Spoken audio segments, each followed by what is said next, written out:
iteka n'umunezero ntangere vyo gusubira kubana namwe banywanyi bacu muriko murabana natwe makuru n'ibiganiro vya misi yose tubandanya gushikiriza kuri no mbonesha kure yacu ari nayo yanyu Muhuza TV. Numwatuye kubageza ko amakuru agezwe ko muri uno mugoroba wo kuri uyu wa Mungu igenekerezo ya 4 kwezi kwa gatandatu uyu mwaka w'ibihumbi 2023. Namakuru tuza kugaruka kuri byinshi bigiye bitandukanye ariko cyane ku mupfasoni Denise Nkurunziza umutambukanyi w'umuhisi Petero Nkurunziza. Ni byinshi tuza kugaruka ko mbere ko benshi banamwita mama buntu. Uyu numwe mu bakenyezi bubashwe cyane nga mu gihugu cy'u Burundi kandi ari no mu bakenyezi bafise ikintu gikomeye cyane bisangije bobo ubwabo. Ni byinshi rero tugiye kugaruka ko kuri uno mukenyezi hanavuga ko aterekwa ivyo kuba mu migambwe. Benshi bazi ko ari umwe mu banywanyi b'umugambwe uri ku butegetsi CNDD-FDD kuko umugabo wiwe yanatwaye igihugu cy'u Burundi aba muri uyo mugambwe, ariko siko bimeze. Uyu nta mugambwe numwe abarizwemo nga mu gihugu cy'u Burundi, nako kandi afise ibikorwa vyinshi vy'urukundo akora nga mu gihugu harimo no gufasha abana batoyi, aho afise ikigo c'imfuvyi Rebo Samarita umusamariya mwiza. Iki kigo rero kikaba cubatswe ibuye muri komine Mwumba mu buraruko bw'u Burundi, ubu rikaba ririmwo imfuvyi 58 abandi 8 bari mu miryango yemeye kubarera. Denise Nkurunziza mama buntu akaba na pastori avuga ko kandi abo bana abakura hirya no hino mu gihugu. Yagize ati jewe ntora utwana tukiri duto usanga twabuze nyina watwo ari duto, hanyuma dukuze ca ndadusubiza se batwo, base wabo bavyemeye turashobora kubatanga mu yindi miryango kugira babafashe mu kwiga. Akavuga ko kandi ivyo kubafasha biva mu bantu batandukanye. Ati je ndakunda Abarundi cyane kuko bafise umutima w'ikigongwe, ivyo mfashisha abana bizanwa n'abantu batandukanye. Hari abimbura bagaca bagemura, hari n'abiyemeza ico batanga buri kwezi, mbere hakaba ari n'umupfasoni yemeye kuza aratanga 20,000 buri kwezi. Denise Nkurunziza akavuga ko abo bana babarera gushika ku myaka 5 gusa bakabasubiza mu miryango harya babonye ko bashobora gupfungura ibijumbu, amateke ndetse n'ibindi bitandukanye. Ni byinshi tugiye kugaruka ko kuri uno mutambukanyi w'umuhisi Petero Nkurunziza muri ano makuru. Mwaye kazi rero aho uherereye hose yo babari nga mu gihugu cy'u Burundi, hanze imbezi igihugu cy'u Burundi ndetse no mu makungu ya kure, kandi mwibuke gufyonda kuri sabone canke subscribe. Denise Nkurunziza afise vyinshi yisangije, ahanini akora imirimo y'Imana iruhande yo kwitaho imfuvyi. Ishengero ryiwe Eglise du Rocher ryubatswe ku mugwa mukuru w'ubutunzi Bujumbura, ikaba ari inyubako nini cyane iteye igomwe, avuga ko ari icicaro mpuzamakungu ca Eglise du Rocher. Iryo shengero riteye igomwe avuga ko ryubatswe n'abakristo, agira ati abakristo nibo baryubakiye, hari uwemeza kuzana isima ubundi amatafari gutyo.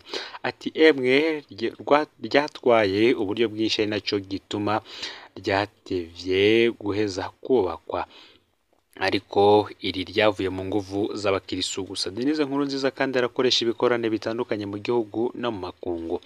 Avuga ko igihe yari ku Kirimba bimwe mu bikorwa yakora yabifatanije no kwiga ijambo ry'Imana kuri kaminuza.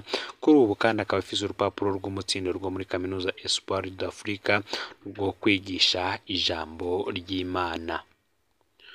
Uyu kandi niwe mupfasoni wenyene w'umukuru w'igihugu mu Burundi atigeze yambara umwambaro w'umugambwe w'umugabo wiwe. Perezida ari umuprona, akenshi umutambukanyi yaba umuprona. Perezida ari umufrodebo, umutambukanyi yaba umufrodebo. Perezida ari umusendede-FDD, umutambukanyi yaba umusendede-FDD, kiretse Denise Nkurunziza. niwe mukenyezi wenyene w'umukuru w'igihugu mu Burundi yari afise irindi teka ryiwe ritandukanye n'ibikorwa vy'umugabo, yongera ararigumana umugabo atagifise ubutegetsi. Umutambukanyi w'umukuru w'igihugu aba pastori asohora indirimbo akazitamba, asohora ivyumviro vyiwe uko avyumva. Umupfasoni w'umukuru w'igihugu yubahuka kuvuga ku mugaragaro amwe mu mabi y'ubutegetsi bw'umugabo wiwe. Niwe dukesha ijambo abarundarundanyi mu butegetsi yarigeze no kwiyamiriza ubwicanyi bwa kamwe kamwe. Amajambo yababaje bamwe mu bategetsi, ibi kandi vyatumye naho intwaro y'umugabo wiwe yabayemwo amabi menshi cane abarundi batamufatanya cane n'ivyakozwe n'ubwo butegetsi. Uyu mupfasoni kandi yibutsa benshi ibintu bigiye bitandukanye ko ari nawe mutambukanyi w'umukuru w'igihugu yisangije ubwiwe, arico bita guca bugufi. Ivyo akaba ari navyo benshi bashingira ko bamukunda cane, banavuga ko ari umuntu aca bugufi cane kandi ari no mu bantu bubashwe cane mu gihugu c'u Burundi, aho atifata nka bimwe mu bihangange bikora amabi menshi kugira ngo abanyagihugu bagumye babitinye. Mu yandi makuru kandi reka tubandaniza no makuru yacu mu bindi bisata bigiye bitandukanye, aho mu ntara ya Cibitoke igihano c'umunyororo w'ubuzima bwiwe bwose arico caciriwe umupolisi yagirijwe kuba yarishe umunyagihugu w'Imabayi. Umupolisi yarungitswe gukorera ku mugwa mukuru wa komine Mabayi, intara ya Cibitoke mu buraruko bushira uburengero bw'igihugu, yagirijwe kuba yarishe umuntu, yahawe igihano co gupfungwa ubuzima bwiwe bwose hamwe no kuriha umuryango wabuze uwabo amafaranga y'indishyi y'akababaro angana n'imiliyoni 15,595 y'amarundi. Abanyagihugu baba ku mugwa mukuru w'intara ya Cibitoke bakaba bashimye urwo rubanza rwaciwe. Sentare nkuru y'iyungururizo mu Cibitoke yaciriye umunyororo w'ubuzima bwiwe bwose mu rubanza rw'ikibiriraho kuri uyu wa mbere w'indwi turiko dusozera. Umupolisi azwi ku izina rya Alexis Nimubona yagirijwe kuba yarishe akoresheje inkoho y'akazi witwa Jean Ndagijimana ijoro ryo kwigenekerezo ya 23 rishira ya 24 Rusama ku mugwa mukuru wa komine Mabayi. Muri urwo rubanza rwamaze amasaha arenga 4 bataruhutse, abacamanza baserukiye leta muri iyo ntahe bari bamusabiye ico gihano nyene, hari naco cavuye gishikirizwa n'abari bahagarariye intahe. Uwo yagirijwe nawe yahakanye ararengwa ivyagirijwe vyose mu guhagarara ku citwazo ko yarashe umusuma yaraje kwiba mu nzu yo kubika no kugurana n'amafaranga, ari nayo yarasanzwe acungera umutekano mu nzu yaburanishirijwemwo. Hari huzuye gushikaho abantu babura aho bahagarara.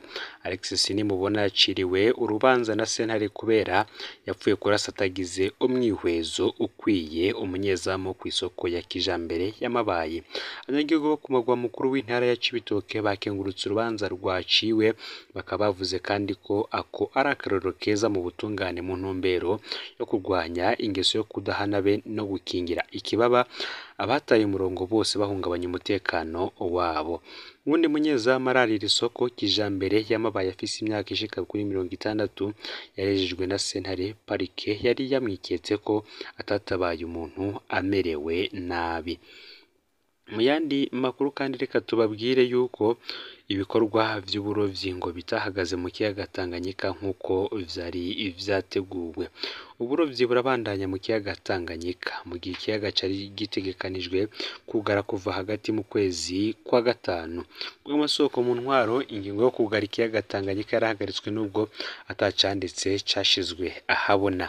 Abanyagihugu begereye imyeha y'uburovyi mu ntara ya Rumonge mu bumanuko bushira uburengero bw'igihugu na Nyanzarake mu ntara ya Makamba mu bumanuko bazindukira muri iyo myeha buri munsi nk'uko bisanzwe gusuma amafi n'indagara. mu gihe abarovyi bategerezwa kuba bahagaritse ibikorwa mu kiringo c'amezi 3 iyo ngingo ntiyashizwe mu ngiro. Amasoko atandukanye avuga ko iyo ngingo yahebwe.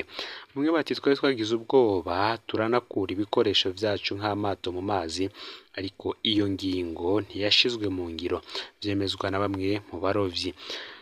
Tujejwe umutekano wo mu kiyaga ariko ntidushobora kuzibira abarovyi mu gihe tutararonka icanditse, akaba ari nako isoko mu gisirikari rivuga. Kubw'isoko mu ntwaro mu Rumonge, iyo ngingo yarahebwe bivanye n'ingaruka mbi yashobora kugira mu kibano. Ati twarabarekeye umwidegemvyo, barinjira mu kiyaga bararoba kiretse ababuze ibitoro canke abaruhutse bisanzwe. Nako kandi rimwe mu masoko yo mu rwego Autorité du Lac Tanganyika risigura ko ibanki y'isi yose itatanze amafaranga yo gufasha abarovyi mu gihe bariko barahagaritse ibikorwa vyabo mu ntumbero yo gushira mu ngiro uwo mugambi.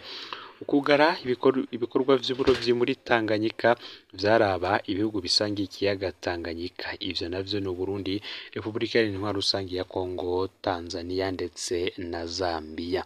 Mu gihe rero c'amakoraniro yabo, abashinga amateka ba Tanzania n'u Burundi barashikirije amakenga kuri iyo ngingo. Ndabukengurukiye wowe tubanye muri ano makuru yaragezwe ko muri kano kanya, fyonda subscribe canke s'abone kuri hotel wafyonda ko kugira ngo utoja ucikanwa n'amakuru dushikiriza kuri no mbonesha kure. Sangiza kandi ano makuru bagenzawe aho babaherereye hose kugira ngo batoja bacikanwa nabiriko biravugwa bigezwe ko ngaha mu gihugu c'u Burundi, hanze y'imbibe z'igihugu c'u Burundi ndetse no mu makungu ya kure. Numuhuza TV muhezagirwe.